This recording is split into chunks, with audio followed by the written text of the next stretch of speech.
President Trump just cut off food stamps for two massive groups. Millions of freeloaders are panicking, you'll cheer. We need to ask why liberals think Obama made such a decent showing with regards to as president. The national obligation and the stunning number of individuals on government programs demonstrate he made an unfortunate display with regards to. A decent president reestablishes the economy, so Americans have openings for work. Rather, Obama made it simple for an ever-increasing number of individuals to take rather than give. A flourishing country is one brimming with individuals who work. They gain a living to bolster their families. They take responsibility for possessing lives. A country loaded with individuals getting food stamps is frail. Those individuals require the administration to deal with them. That is terrible to be in. In any case, now that President Trump is in office, things are evolving. We see occupations returning into the nation. The share trading system is blasting. Organizations have guaranteed to put resources into American work. On top of that, Trump is getting the government spending plan under control. He is changing government gift programs. The first to get serious changes will be food stamps. Also, a couple of freeloaders are getting the boot. From Yes I'm Right, overseeing the Food Benefit Program, SNAP, is the U.S. Department of Agriculture, who reportedly has almost 43.6 million people getting food stamps as of April 2016. On that massive meal ticket are a particularly grotesque bunch of criminals who have been convicted of sickening sex crimes and murder. These violent perverts are among those getting the boot. Felons are not the only ones on the potential chopping block. Those who were lucky enough to win a large lottery sum or gambling winnings are not so lucky that they get to keep their welfare and windfall of funds. If they happen to spend through the cash and wind up in need again, they can get on welfare, but the proposal would prevent them from being on it while benefiting from their cash prize.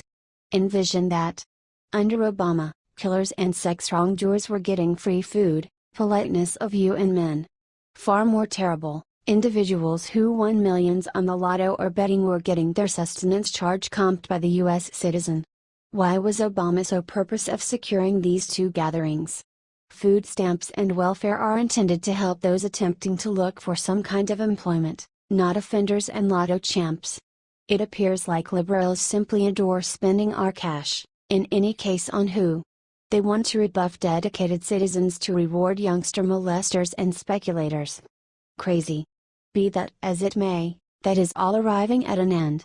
President Trump is consummation such misuse and getting government programs back on track. However, another reason you ought to be cheerful he won. What do you think about this? Do not hesitate and write your thoughts in the comments section below. Share the truth, be patriots. Thanks for reading. Yes I'm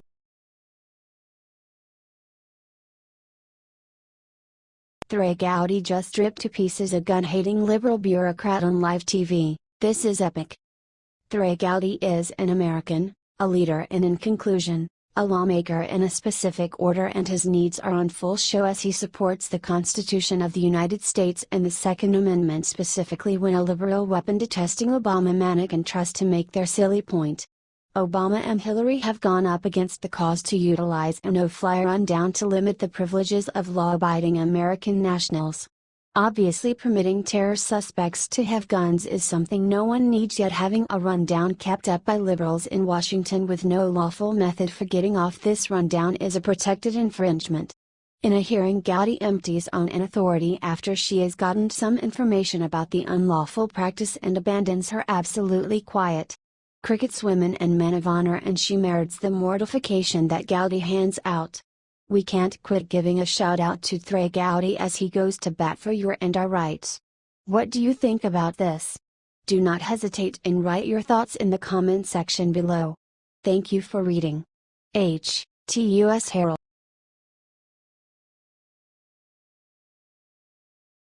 He's back. Bill O'Reilly returns to make massive announcement.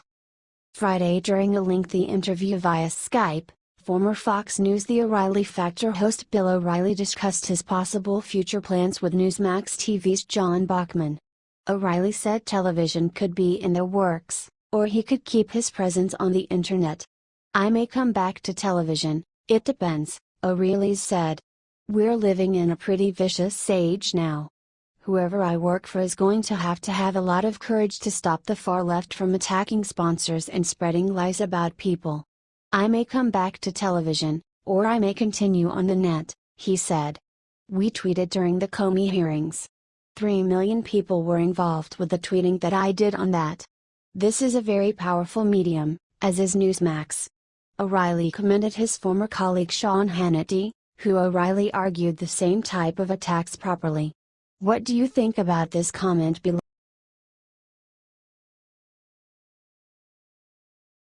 Just in 12 Dem staffers charged with voter fraud in shock state. 12 employees in Indiana, working for the Democrat-backed group Patriot Majority USA, have been charged with submitting fraudulent voter registration applications in the lead-up to the 2016 election. Via the Daily Caller, Patriot Majority USA is dedicated to mobilizing and registering black voters, and has strong ties to former President Bill Clinton, and the former Democrat Senate Minority Leader, Harry Reid. However, despite the Democrat connections, Patriot Majority USA is a registered nonprofit that is not permitted to promote any particular candidate, or partisan cause.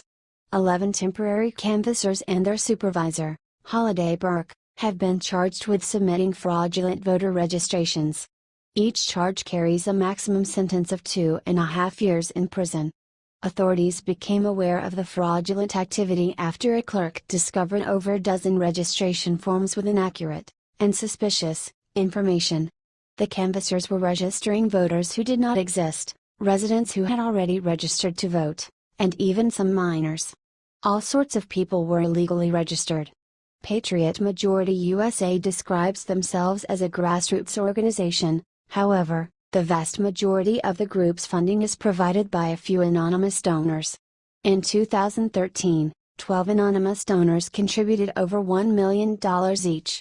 An additional donor single-handedly gave $6 million to the supposedly community-driven project. The organization also has close ties to labor unions, which contributed over $3 million in 2013. The spending was likely higher during the 2016 election. Despite the Democrat Party's efforts to fraudulently enlarge their voter pool, Hillary Clinton was still easily defeated by President Trump. President Trump beat Clinton by almost 20 points, receiving over 500,000 more critical votes than his opponent. Hillary Clinton was so unlikable, and her policy solutions were so obviously disastrous, that the Democrat candidate could not even muster up a win while cheating. The classic Democrat talking point, that voter fraud does not exist, is starting to look suspicious as they continue to get caught rigging elections. Do you think Hillary Clinton attempted to steal the 2016 election and failed? Please share the story on Facebook and tell us what you think because we want to hear your voice.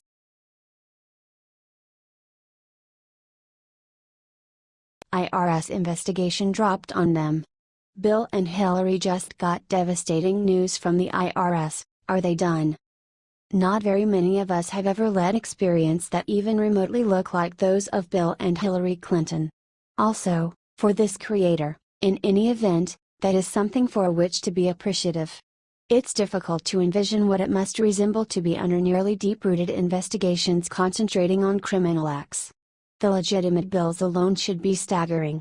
When you consider all the loathsome demonstrations they have been included in, they may really bumble into reality when they guarantee that they don't recall the subtle elements of a specific arrangement or exchange. Who could? Theirs is the circumstance that when you tell such a large number of untruths, in the end, you overlook what you lied about and unavoidably end up repudiating yourself. Despite the fact that they are in something of political retirement, the examinations proceed.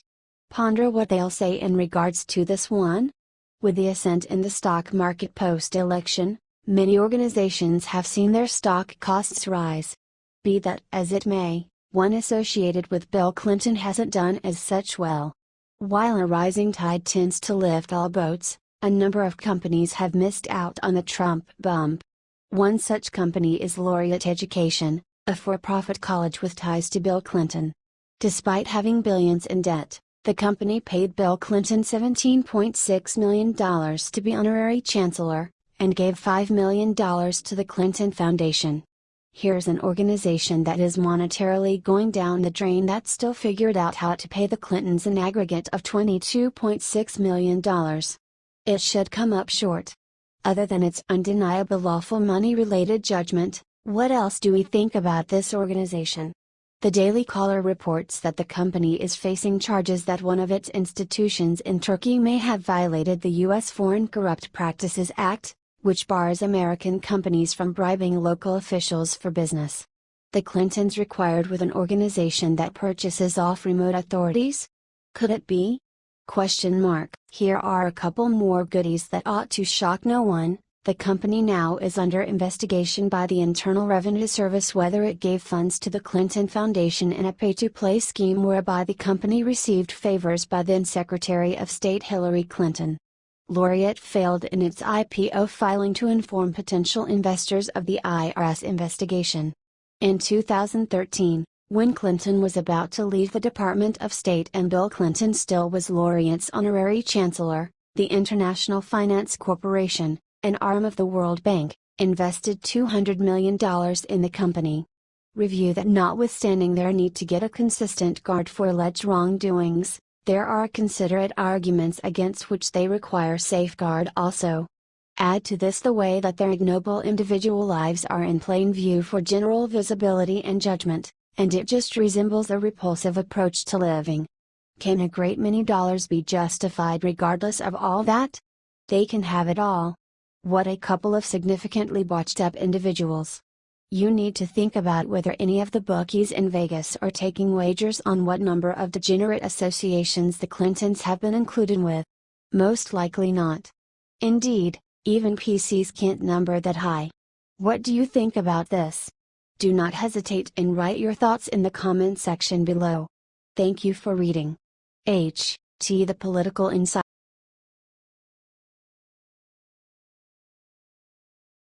Rand Paul just delivered a fatal blow to Obama, now he calling for Obama to. It is safe to say that we are truly astonished? Shocked to discover previous President Obama may have utilized the power of his office to demand that his national security advisor, Susan Rice, direct reconnaissance on then presidential hopeful Trump, his staff, his MOVE group and remote dignitaries? Furthermore, that these spying strategies were utilized over a year prior? It shows up the characters of the individuals who were spied upon may have been unmasked for political reasons, and Senator Rand Paul needs to discover reality. Is the onus all on Susan Rice, or her previous manager, Barack Obama? From Western journalism, allegations that former National Security Director Susan Rice unmasked Trump transition officials are only the tip of the iceberg, Senator Rand Paul, RK, said Wednesday. Paul noted that if the privacy of Americans connected to the Trump team could be violated, so could the privacy of millions of others. He also had a question he said Rice needs to answer. Did the president direct you to eavesdrop and sift through intelligence? Paul said. If someone were investigating the Trump administration, it ought to be the FBI, not someone in the White House, Paul added. She's a political appointee that reports directly to the president. Paul said the American people need some straight answers, which have not been forthcoming. I do not think she answered the question, did she unmask people in the Trump administration? She said, maybe I did, but I did not do it for political reasons, Paul said. I think it's incumbent on her to show to the American people why it would not have been a political reason. The broader issue, according to Paul, is the attack on Americans' privacy. Did you know that over 1 million Americans' phone calls are listened to without a warrant? He said. We need to protect American privacy. We cannot allow intelligence to be used for political purposes. The fact that there could be a political figure in the Obama administration that was purposely searching a database, looking for Trump officials, I think confirms exactly what the president said when he said that the Obama administration was doing something nefarious with regard to surveillance on his transition team. And it sounds like they were, Paul said Tuesday. He told Fox News that there was no legitimate reason for Rice to be searching a database and unmasking people. This is a real separation of powers issue. And it should not be happening, he added. Millions of Americans' data and phone calls are in this data bank, Paul said. We should not let political figures search this data bank for political purpose or for any kind of personal purposes. For years, both progressives and libertarians have been complaining about these backdoor searches, Paul said Tuesday on MSNBC. It's not that we're searching maybe one foreign leader and who they talk to, we search everything in the whole world. There were reports a couple of years ago that all of Italy's phone calls were absorbed in a 1-month period of time. We were getting Merkel's phone calls, we were getting everybody's phone calls, Paul continued. But by rebound we are collecting millions of Americans' phone calls.